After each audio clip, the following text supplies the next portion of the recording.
You're listening to Autumn on the Air, the weekly podcast that brings you conversations about the impact of research commercialization and the people who make it happen.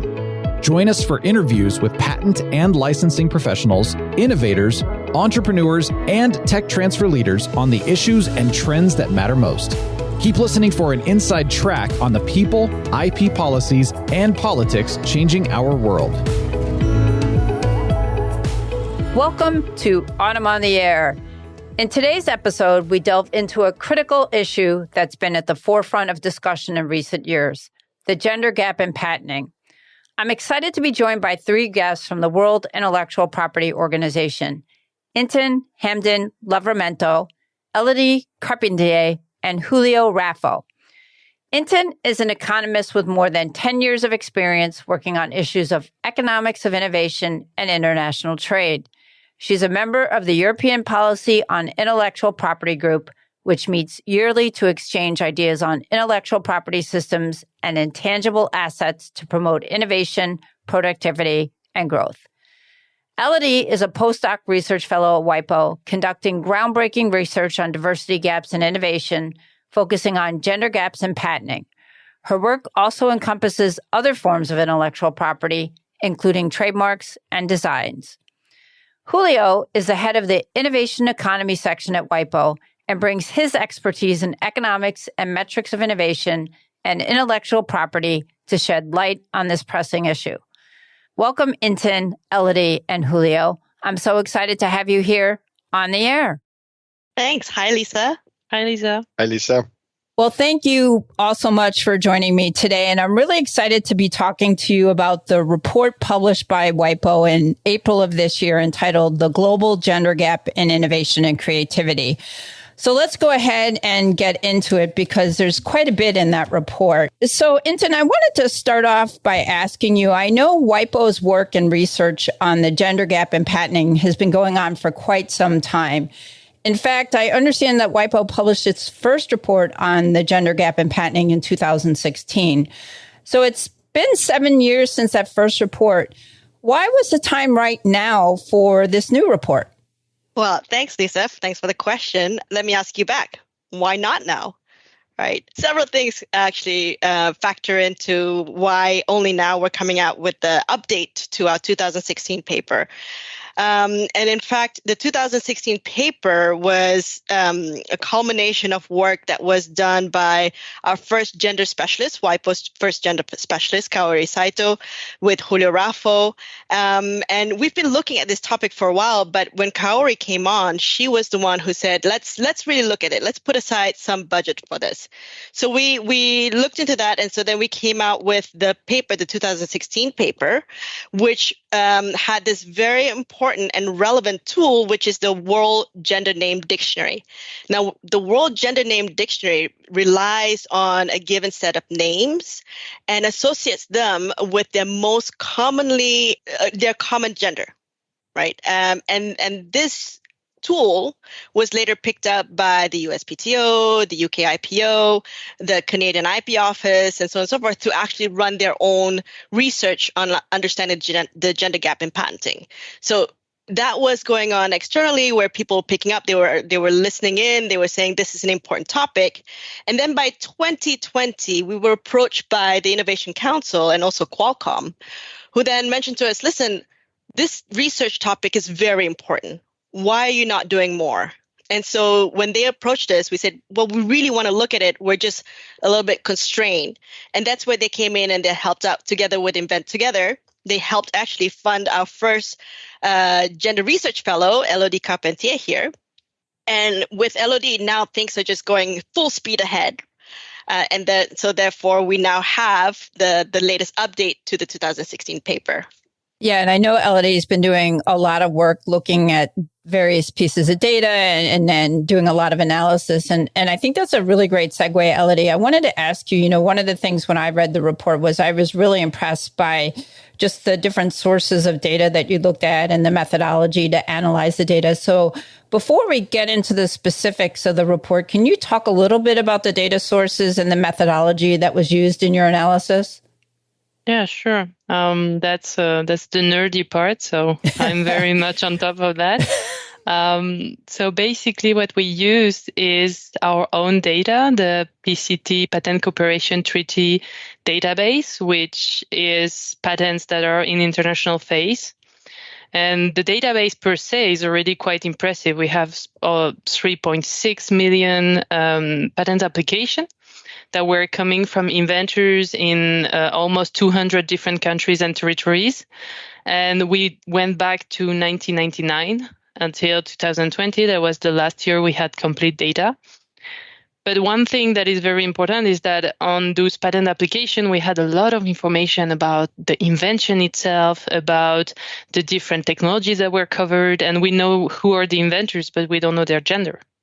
So we started using, so there are strategies by which you can find out the gender of inventors.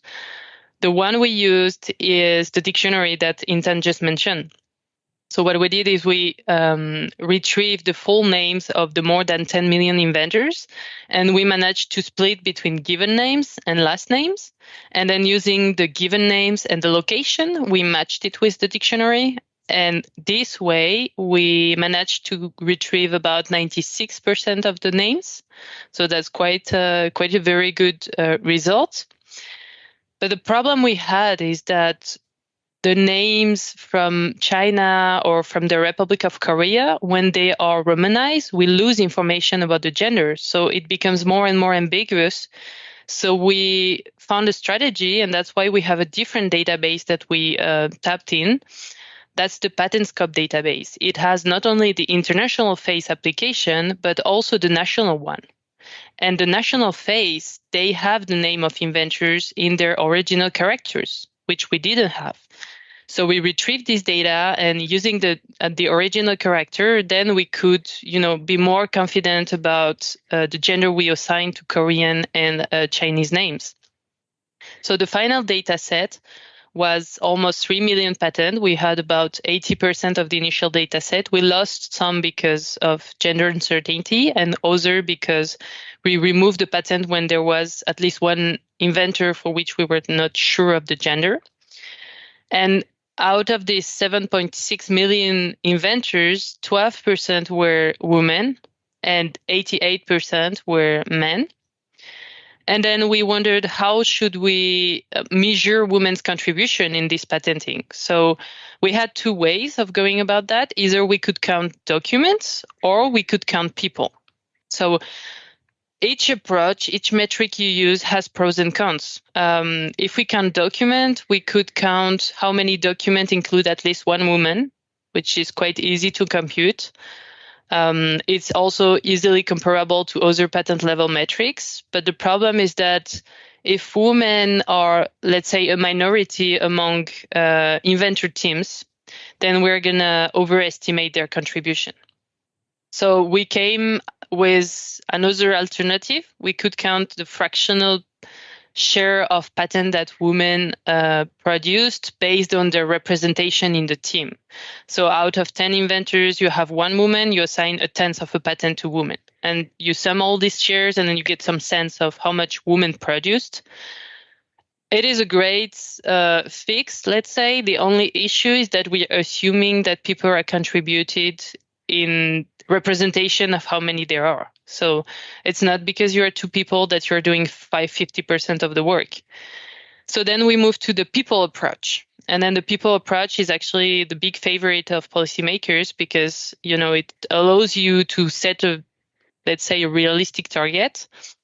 Then we count people, and we count how many women you have among all inventors in the unit of analysis, the country, the company, whatever.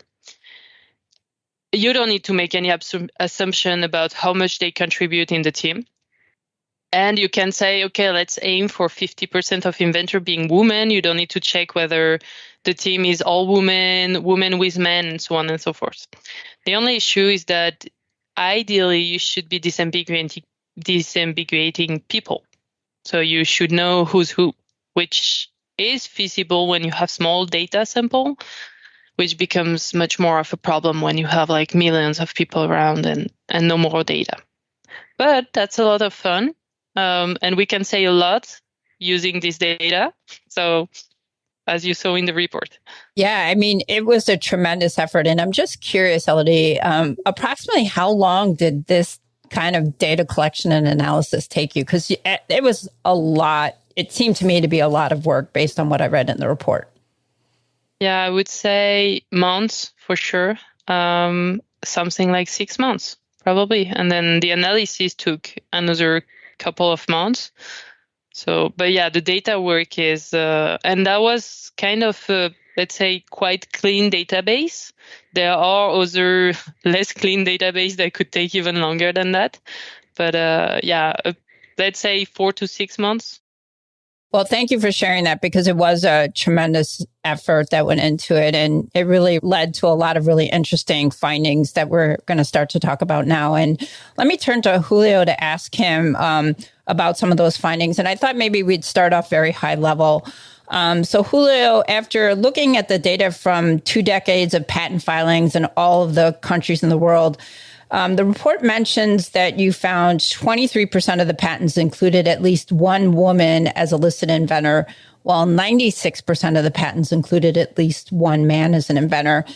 Additionally, the report also says that you found that only 4% of international patents were invented exclusively by women, either as a single inventor or part of a team of women inventors. So in terms of innovation, women generated 1 in 10 patents, which leaves men producing the other 9. Let me ask you, were you surprised by these results? Well, surprise, unfortunately not. I didn't think so. Disappointed, certainly yes. But so there are a couple of things about this. One is the first thought for all of us is that we can certainly do better. I think that's what motivates these kinds of studies and motivates the policies and motivates even this podcast, I guess. Everybody wants to do better on this. The second point I would like to make, and we're going to probably dive deeper, is that this indicates also where we need to look. Right, we have, and Elodie was just mentioning, the different metrics, and you can see that there is a difference of the metrics when you're counting people, or the closest we can get to people with listed inventors, and we're counting people participating in a group, right, of a patent. And of course, when you look at that, you can already see some of the interesting aspects. Women participate more through groups, and we're going to discuss this in a second, I guess, but also it's very important to understand why certain very talented and ingenious women are not appearing in the patents, right? There's a whole pipeline there that we know. We know that women, girls in primary and secondary school, but then women are graduating from universities and more from STEM kind of fields, and yet we are not observing those cohorts appearing in the patents. I always feel compelled to say there is a positive trend, right? We are observing the data is improving slowly every year. Our predictions are getting better every year, but clearly we need to do more. Yeah, absolutely. And that was one of the big takeaways from the report. And Elodie, I want to turn back to you and ask you, do you have some thoughts on what's causing the gap between the rate of women inventors and women's share of patents? That's actually something we were thinking about from the start. And I remember Julio being all the time coming back with that. And for some reason, there was so many things to do that I didn't finish doing it.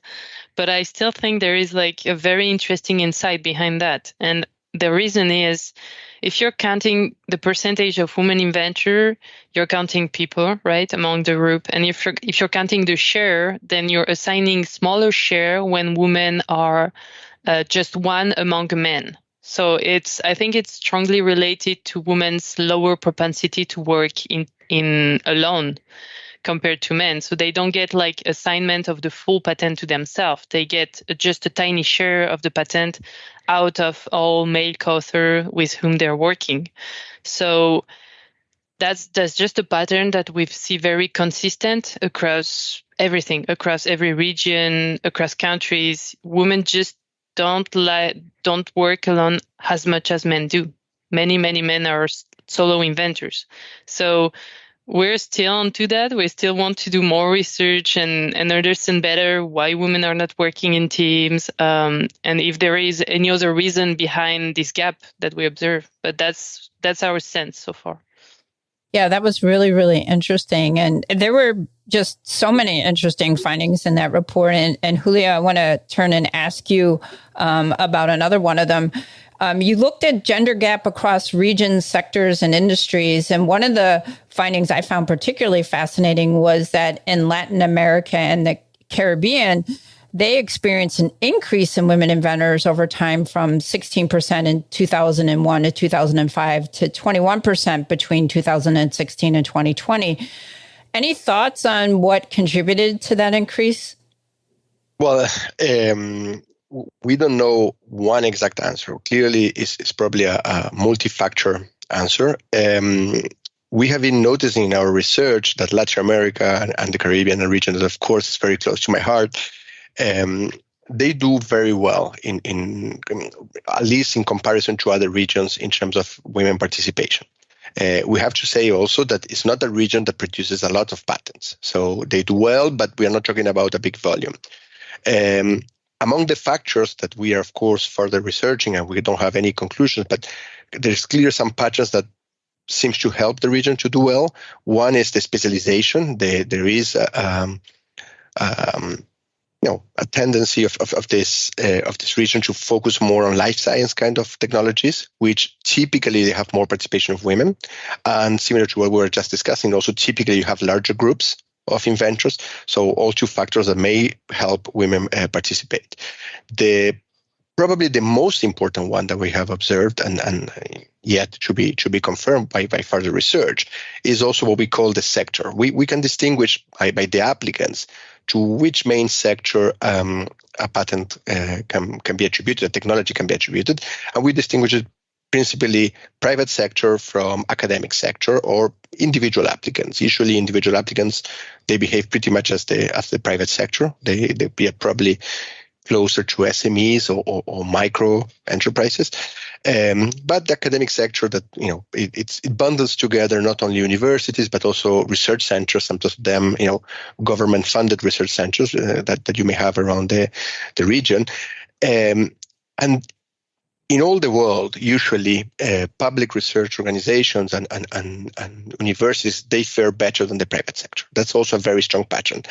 And you may know that if you look at R&D expenses by sector of execution, you will see that Latin America and many other states in the world, but particularly Latin America, there is a very different shape than you will observe, for instance, in comparison to the United States. You will observe that the private sector only executes like 20% of the R&D of a given year, while the public sector, represented by universities and academia more broadly, is about 80%. So because of that, the patents, they follow exactly the same logic, and this is one of the main contributors of that participation. However, the growth that you mentioned is very interesting, and it was a region that was growing quite fast. However, if you look to our report, you will observe also that the last 5 years, the region has slowed down. And actually, Asia and North America are both actually growing faster. So they're doing worse than Latin America and the Caribbean, but if you look at the last 5 years, they're doing better in terms of the trend. So I think Latin America did very well in the 20-year period, but they have been doing less well in the last 5 years. And this is a call for attention for policymakers in the region. Why are we slowing down in those last 5 years? So, Julio, you mentioned Asia, and I want to turn to Intan and ask about Asia because the report noted that some of the fastest growth was seen in Asia, which went from the world's lowest rate of women inventors from the period of 2001 to 2005 of 7.5% to the second highest rate between the period of 2016-2020 of 16%. So my first question, Intan, for you is any thoughts about what brought about this rapid growth? And then secondly, another interesting finding in the report was improvement in Japan in terms of increasing its WIR and closing the gender gap in patenting. So second question, do you know what Japan's done in terms of implementing any new policies and procedures to account for this improvement? That's a very good question, Anissa. So At the Asia level, let me just say we would like to dig deeper into this. We like to investigate further. In fact, that's our next research question that we hope to be able to answer in the coming months, depending on Elodie, of course. But here's what we know. We co-organize this online seminar series on the IP gender diversity gaps across regions. And we do this with Invent Together. And one of the major insights that we got when we did the seminar in the Asia Pacific region is the policies that Japan is implementing in order to increase and retain their women scientists, right? So, for example, Japan has established organizations to award prizes to researchers to promote them. You have the Marie Curie Award for early career researchers in science and technology. And then you have, for example, University of Tokyo implementing a plan for gender equality with a 5-year target. So having these insights based on talking to policymakers, based on talking to researchers, is really influencing the research work we do, and in fact, influencing how we look at the question of how do we address this gender gap, and also, the specific regional insights that we would not have gotten if we were just to look at the numbers. So having us look at the numbers and then complementing them with this insights, I think is such a valuable experience for us, in that we are learning so much more about what's happening in the different regions. And hopefully, by the time the report comes out, we will be able to actually determine or identify specific policies, specific targeted actions that are making a difference. And one of the things is that we also are considering on doing a case study just on Japan because of this growth. So I say stay tuned.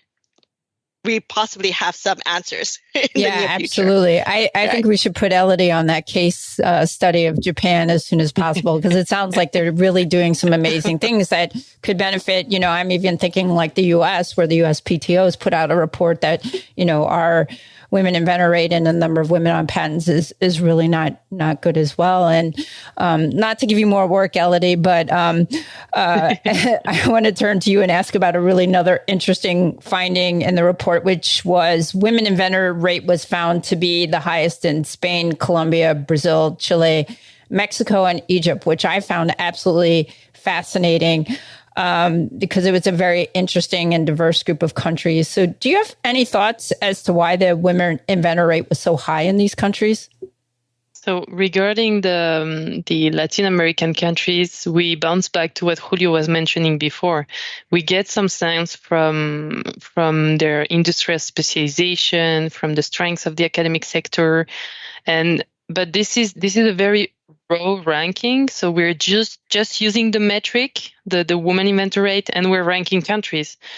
So we wondered what would happen if we take off the effect of the industrial specialization, for instance. So that's where we came with this inclusivity index, which is just basically normalizing the industrial specialization of countries and then ranking them again.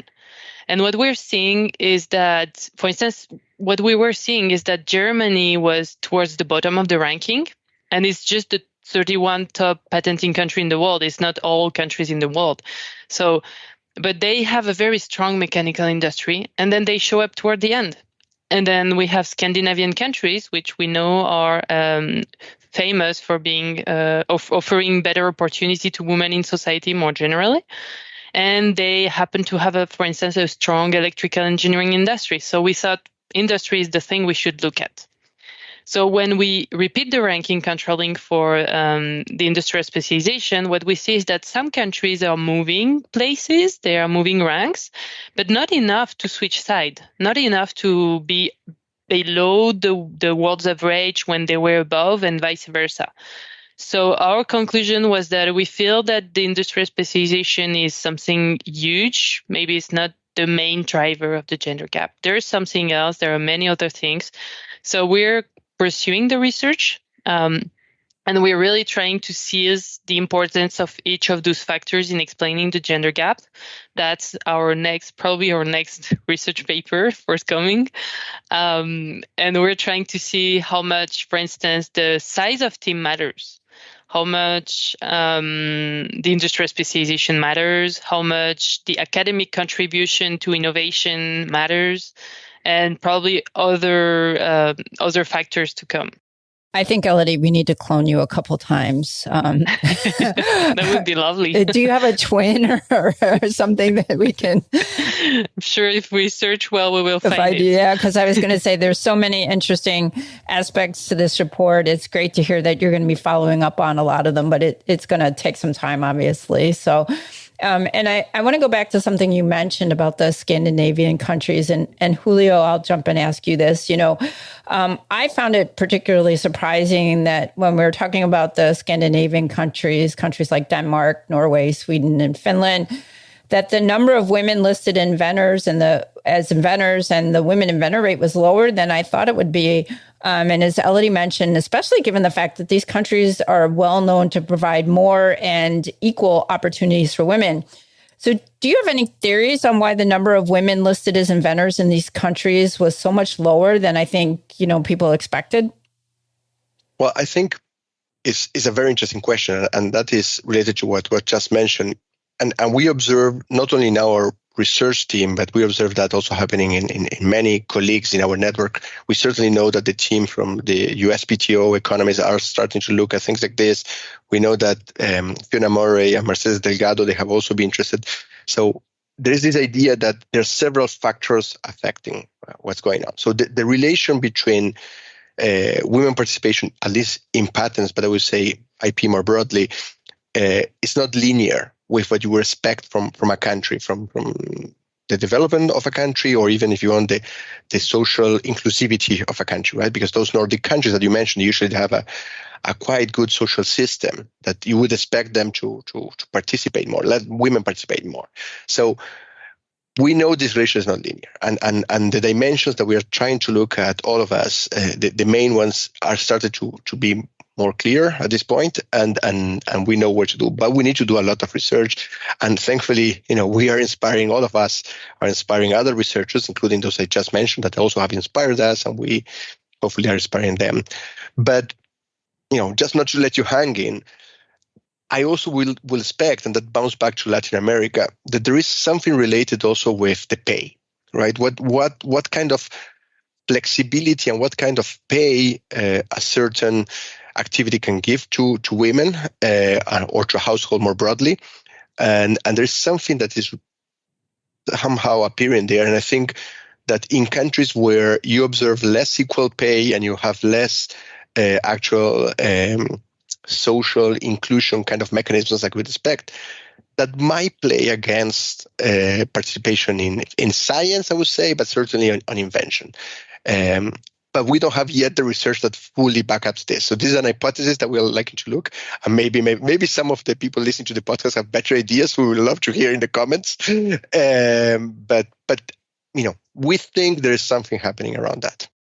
So, Julio, I want to go back and ask you about something that was mentioned a little bit earlier in the podcast. And that's the fact that the report discusses that women take part in inventive teams in different ways than men. Can you talk a little bit about this and what your findings showed?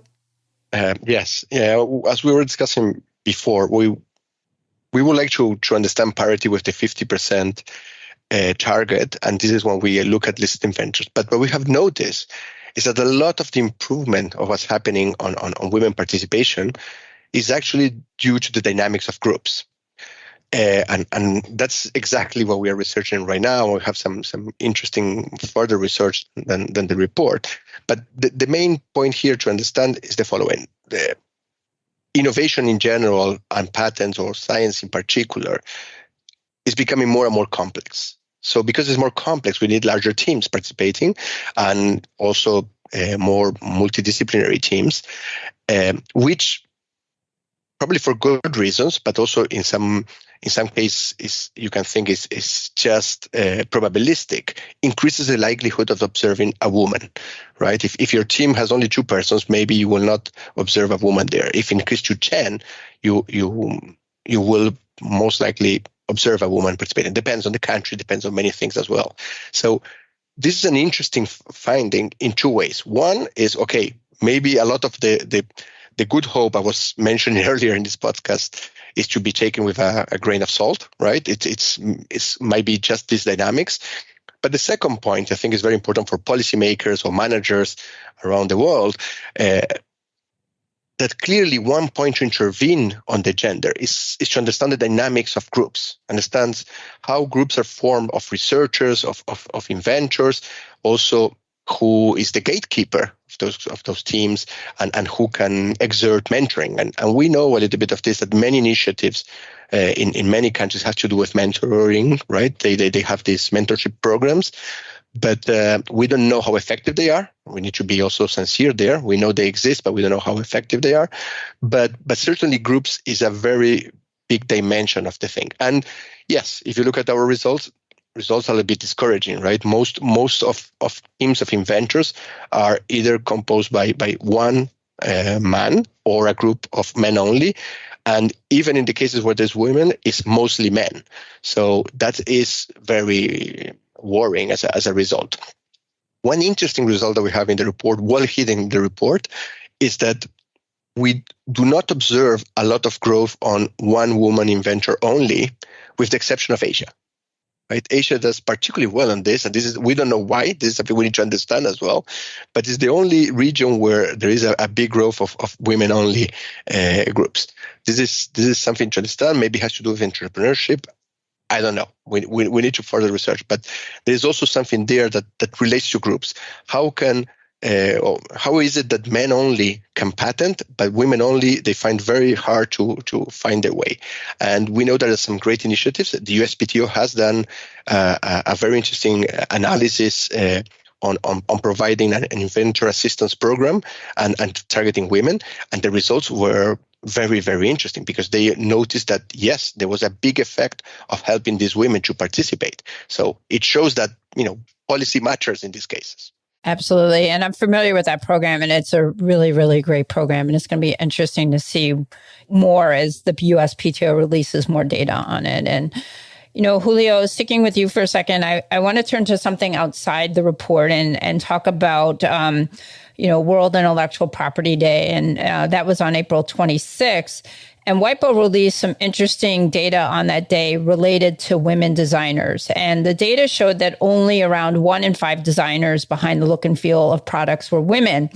And even though this figure had doubled since 2021, it shows that parity with men in this space isn't going to be expected until 2099 based on current rates. So now we see a gender gap in 2 different types of IP rights. Can you tell us some more about these findings and why there's an urgent need for increased participation by women in innovation and creativity?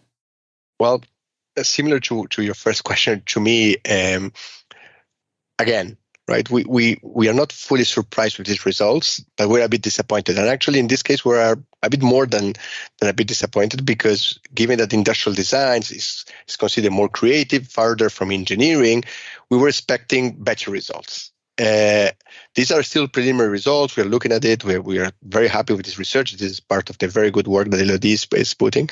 And we are also trying to move to other forms of IP, and a report will follow. But it seems at this point quite clear that the participation of women is higher than for patents, but not as much as we expected. Right? We discovered, however, 2 interesting facts that you signal to one of them.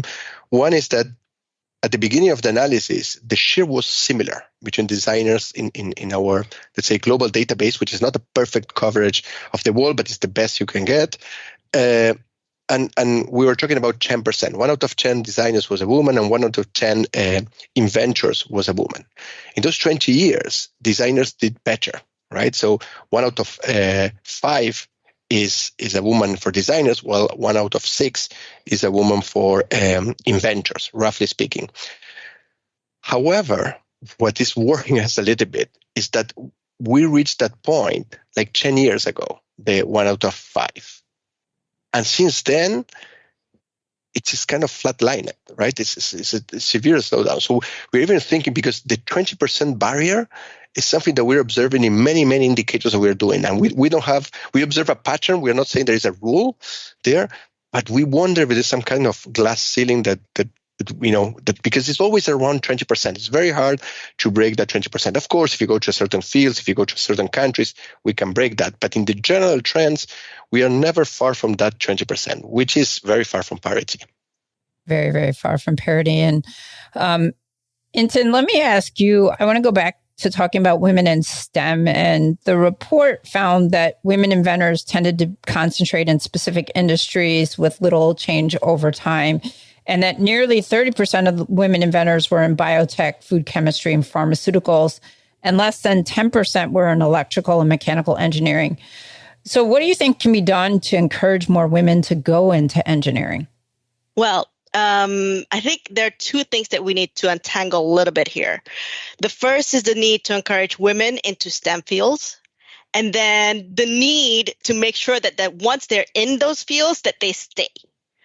Right. So those are two very important things that we need to address each on its own. So when we look at encouraging women into STEM field, this is one part of the equation.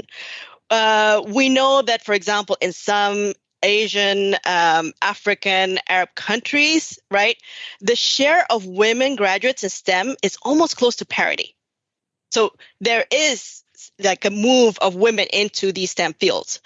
And in fact, in some Asian and Arab countries, they account for the majority. So the numbers that we see is actually quite encouraging. But disappointingly, when we look at the patenting figures, right, and so the numbers that you talk about, like the 30% of women inventors in biotechnology and so on and so forth, what's happening, right? So when we look at the career progression of scientists, over, when they start from university and so on. So the UK IPO actually in their 2018 study, they actually looked at it. They looked at the gender profiles in worldwide patenting.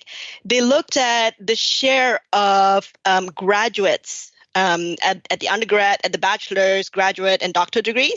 And then they tracked. And in fact, what they found was that in the UK, from bachelor's to graduate degrees, women accounted for the majority of the scientist population.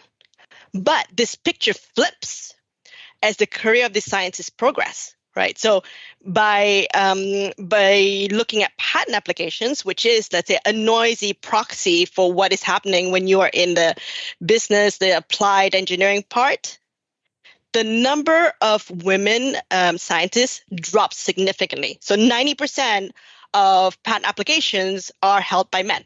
So you do actually see this leaky pipeline story boring out in numbers, right? So the challenge is two parts. One is, yes, let's increase more women into STEM. But at the same time, the second part is let's try to keep them in these fields. And for this, I'd like to return to your question that you actually asked, Julio, which is what is the importance of encouraging or increasing the participation of women. And here I say, it's the opportunity cost. It's the opportunity cost of missed innovation and creativity that happen to come from women. So one part is like you're missing this huge part of potential innovation that can significantly improve our standards of living. And part of it could be because the women who could be inventing, are not doing so, maybe because of some barriers, either societal, either career, or so on and so forth. And if we can address that, shouldn't we, from a society's perspective? Absolutely. And so what you're saying is we've got to figure out what's causing those leaks in the pipeline, and we've got to shore those up and get those fixed. Exactly. Yeah.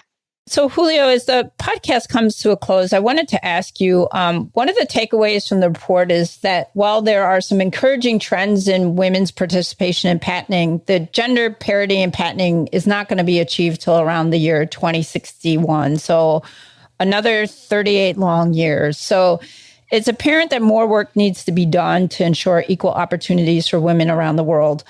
What actions or policy suggestions do you have for countries that are looking to help stimulate gender diversity in patenting and create more gender balanced teams?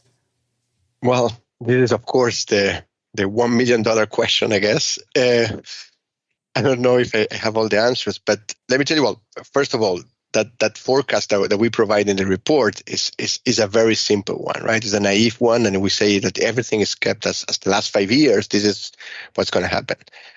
For instance, we still don't know the effect of the pandemics on this, right? It might be even worse, the situation, actually, than that. I just would like to put a disclaimer or that note for all of us to be very conscious about it.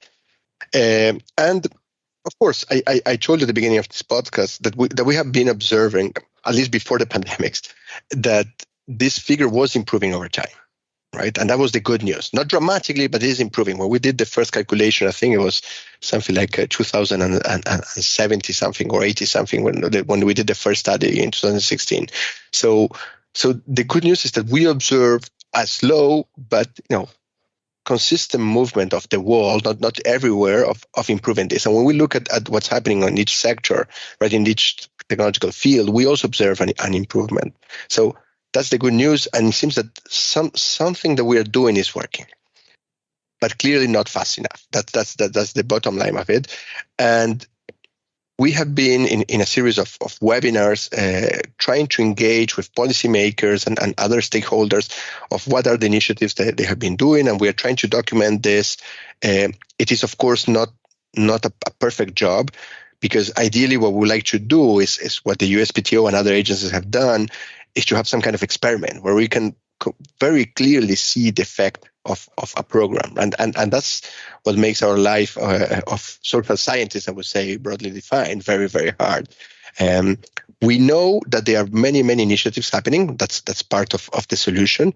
But which one is the most effective one, or which ones of those are the most effective ones is very hard to tell. And that, unfortunately, I cannot pronounce myself. As I was saying before, we think that there is room for, I would say, sectoral approaches, right? Industry approaches, because the problem doesn't seem to be the same in a sector. There is certainly room for discussing group dynamics of people, how people interact, and those seem to be effective. And then we need to look to some of those very successful countries, right? Japan did fantastically in the last years. Asia is doing also very good. But also, if you look at our stats, North America also came a long way, right? In particular, the United States. So they were not the poster childs in our early studies, and now they're doing better. So clearly there's something that's working. I think we can all agree that not fast enough, but I think these are at least the lead I will follow if I were a policymaker. Well, I think those were some great suggestions, and we're all looking forward to your next report. And Intan, Elodie, and Julio, thank you so much for your time today, and most importantly, for the very important work you're doing to try and move the needle on the gender gap in innovation and creativity. Thank you for having us. Thanks, Lisa. Intan, Elodie, Julio, thank you so much for shedding light on this important topic and for sharing your expertise with us today. Thank you to our listeners for tuning in to this episode of Autumn on the Air. Stay tuned for more thought-provoking conversations on innovation, technology transfer, and intellectual property. Until next time, keep innovating and promoting diversity in all its forms. Thanks for listening to Autumn on the Air with Lisa Mueller. Get social with us and share your thoughts. You can tweet us at AUTM or visit us online at autm.net. We'll be back next week on the air. Be sure to join us.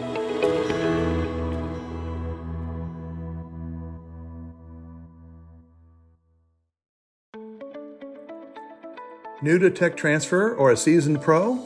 AUTM is the global member organization for tech transfer and is here to help you get connected, get smart, and get ahead. Whether you work in academia, research, government, business development, corporate engagement, or startups, AUTM is dedicated to supporting you through education, advocacy, networking, and promotion. Join and you'll receive 20 free live webinars, as well as meaningful discounts on meetings and courses, insider access to a vast network of colleagues to help you through challenges, and align on new technologies and the university decision makers who license them. Membership is open for 2023. Join us.